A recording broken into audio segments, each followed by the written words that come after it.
Hey you there. My name is Blue Regard Tea Awesome Sauce, and welcome to our very first Top 10 list. Now for this list I decided to keep it simple and go with, well, my top 10 favorite characters. Speaking of simple, if I sound a little nasally, it's because I have a cold. I always seem to have a cold when I want to record these things, and, well, why bother not recording? That being said, let's set some ground rules. The rules are very simple. One character per series. I have to give an actual reason to why I like them, but other than that, they can be from just about anything. I also would like to state that this list, like any future favorites list, is in no real order. My favorite anything changes almost by the minute and could be from what I just watched, read, or something that was just on my mind. That all being said, let's get started. Number 10. Hit Girl from the Kick-Ass movies. I need to specify the movies because, well, as much as I love her in the comics and in her own standalone series, the Hit Girl from the movies is just a bit more relatable. This is mostly because she gets a little less human in the comics as the series goes on. Now, that's just my opinion, but I'm pretty sure the creators are trying to peg her as crazy nowadays. But that is neither here nor there. I think the biggest thing for the movies is we actually get to see her grow up. Yeah, in the comics we see her past and her become Hit Girl, but in the movies we see her grow into a teenager and actually grow into the role. We even get to see her struggle with who she is and who she's supposed to be. Frankly, I think that's part of growing up, though. There are certain things I don't like about the movie adaptation, such as her kiss. Spoilers. But at the same time, I see what they were going for. She still kicks major booty, and is a very likable character. Number 9. Okay, I'm cheating a little bit here. The Crime Syndicate from Justice League Crisis on Two Earths. This is my favorite movie. Or if not my favorite movie, one of them. It is definitely my favorite DC direct-to-DVD movie, though. A close second being JLA Adventures Trapped in Time. But we're not really talking my favorite movies this time around, right? Right, we're doing characters. Anyway, as much as I do think choosing the whole Crime Syndicate from the movie is cheating, I love all of them. Even the ones that don't get screen time. I just love them all. The Big Six. I'm sorry, the Big Five. I forgot early on they killed off Jed Jarkis. You know, the Martian Manhunter's counterpart? No? Alright. The Big Five of Ultraman, Owlman, Superwoman, Power Ring, and Johnny Quick are just so great together. They all bounce off of one another so well. Granted, Owlman and Superwoman steal the show, but it's not really their fault. After all, most of the runtime is given to their, and by their I mean Owlman's, plan. I won't spoil it here because we really are planning on doing a full review at some point, and you really should just watch this movie. Number 8. Okay, can I just say one last thing about Crisis on Two Earths? Owlman is voiced by James Woods, and frankly, I think it's the greatest thing he's ever done. He just sounds so cold and calculating, and I love this role more than his bit as Hades. I'm sorry, I just love this movie so much. Number 8. Callina from Tega Troopa Gurren Lagann. Anyone who's seen this anime knows exactly what I mean when I say Kamina was the best thing ever. I don't really want to say much about him, other than He's the greatest big brother and leader the animated world has ever known. If you haven't watched this amazing anime, please go watch it right now. Anything else I say just wouldn't do him or the anime justice, or would spoil stuff. So go watch it. Number 7. Kim Pine, from the Scott Pilgrim series. Scott Pilgrim vs. the World is one of my all-time favorite movies. And the comic series is better than the movie. And Kim frickin' Pine is better than both of them. Kim Pine is the snarky, sarcastic, deadpan redhead I wish I could be. You are my idol, Kim. I'm in lesbians with you. I meant love. I'm in love with her. Granted, the movie doesn't even scratch the surface of her complicated relationship with Scott, but other than that, Kim's portrayal was perfect. I love the series, and I love Kim. Number 6. Luigi, from the Mario Brothers franchise. Poor Luigi, always in the shadow of a more impressive sibling, always second best. Even when you win, you lose. I know that feeling, Luigi. I am Luigi. I was always Luigi. Number 5. Hellboy, from the Hellboy series. At first I was going to put Abe Sapien or Lobster Johnson here, but you know what? I like HB more. He's funny, full of one-liners, has a big old gun, and I got a lot of stares at this convention for buying a prop of the right-handed Doom. True story, I was covered in fake blood, grinning like a crazy person the whole time, and the thing people noticed was the prop hand I bought at the convention. The thing's pretty heavy too from being made out of foam and rubber. I end up using it to carry the rest of my loot from the con, save for comics, which wouldn't fit without bending. I don't do that. The thing ended up carrying buttons, business card, a plush of my favorite Pokemon Ampharos, and I think my wallet at one point or another. If I could get it to stand up fist down, I'd be using it as a flower pot right now. But for now, it's a bookend on one of my shelves. But I'm off topic. Hellboy was one of the first superhero movies I watched as a kid, and I loved every second of it.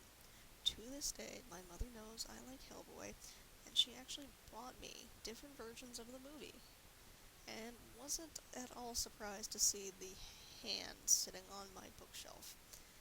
Whether it's my attachment due to the series, due to fond memories, or a separate hand sitting on my bookshelf, I am proud to say I am a Hellboy fan. Number 4. The Faceless Old Woman Who Secretly Lives in Your Home, from Welcome to Night Vale. Welcome to Night Vale is a podcast that updates the 1st and the 15th of every month. It currently has about 50 episodes, and has been going on for about 2 years. It has a devoted, albeit annoying, fan base that likes to whine about everything, and is one of the best things I've ever listened to. Welcome to Night Vale is basically about a normal desert community told to us through the radio broadcast of Cecil Palmer. It has a wide variety of characters, from smiling gods to literal 5-headed dragons, and yes, a faceless old woman who secretly lives in your house. She's watching you right now. I love the faceless old woman. I've made a me of her the best I could for my playthrough of Tamagotchi Life. I have a campaign poster for her, and I demand that she be made mayor of Night Vale this instant. Voiced by Mara Wilson. Yeah, the girl who played Matilda grew up to voice the faceless old woman who secretly lives in your home. She does it well, too. The faceless old woman has a dry tone and sounds very professional, even when she's excited about something or eating highlighters. I feel no shame putting her on my list. She's that awesome. I also love Mara Wilson, but she's not a character, so she can't be on this list. But she's in like my top 10 favorite real people list. If she's listening to this, I love you. I'm sorry. It's true. I'm gushing now. I need to move on. I'm sorry. Number 3. Tony Chu from... Wait, that's the wrong Tony. No, I mean his sister. Tony. With an I. Yes, her. Thank you. Tony Chu from Chu. Chu is about Tony Chu, an FDA agent who, when he eats something, gets a little vision in his head about what he just ate. Like he can eat an apple and see where it grew and what kind of bug killer they used on it. Or he can eat a part of a dead guy and see something totally different. But we're not talking about Tony. We're talking about Tony, his twin sister from NASA. She also has psychic foodie powers, but instead of seeing stuff like how a guy died, or absorbing their abilities, she can see the future. Why is she more awesome than Tony, her brother? Well, slight spoilers here, so be prepared. Not only can Tony see into the future if she bites someone, but she uses this knowledge to save so many people, including her brother. She's smart, sassy, and despite the weird art style in-universe, she is considered quite the looker. She doesn't take crap from anyone, loves her family more than anything else in the world, and fights what is now the biggest bad guy the series has with her wits alone. She even pulls an Obi-Wan and helps her brother from beyond the grave. I think what stops people from reading the series is the art. Personally, I love it, and it's what drew me to the series in the first place. It's a weird style, but I love it. I came for the weird art style, but I stay for the weird foodie powers, cyborg animals, and the chogs. My god, the chogs. If you read the series for any reason at all, just let it be for the chogs. Number 2. Dolores Jane Umbridge from the Harry Potter series. Oh, shut up. I know it's not a popular opinion, but you know what? First off, this is my list, so I'm going to put who I want to put. Second, think about it for a minute. What makes a good character? Believability, right? Umbridge is the biggest racist in the Harry Potter series. She is a horrible human being, and I hate her as a person. See that part about hating her as a person? That's why I love Umbridge. Because I hate her. I know that sounds weird, but I've met people who do the same thing for other characters, but won't admit they love Umbridge. She's more evil than Voldemort, the Malfoys, and all the Death Eaters combined, and she's not even really working for them. Sure, she helped them out in the last book, but for her, it was doing her job, and she loved every second of it. She's an evil, horrible person who gets anything, who deserves anything she gets coming to her, but God, I love her.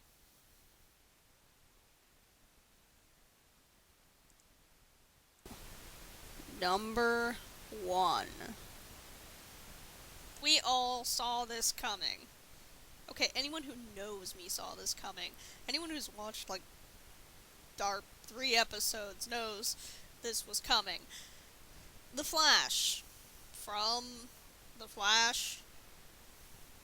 At first I was going to say Wally West, but the more Flash comics I read and the more I get to know about the Flash family, the more I just want to say, anyone carrying the name Flash.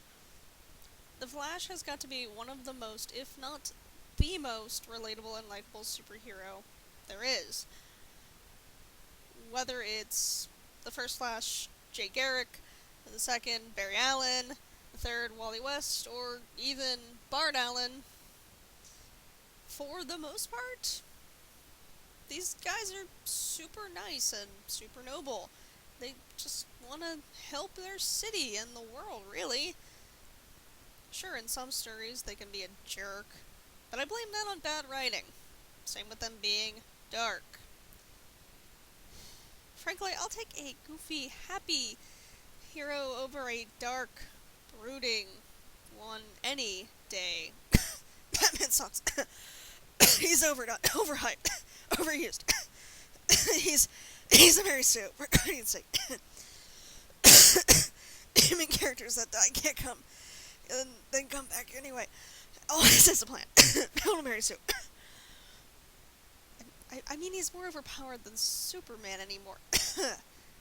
Detective Comics' current run is good, though. Don't get me wrong, I don't hate Batman. I just hate what he's become.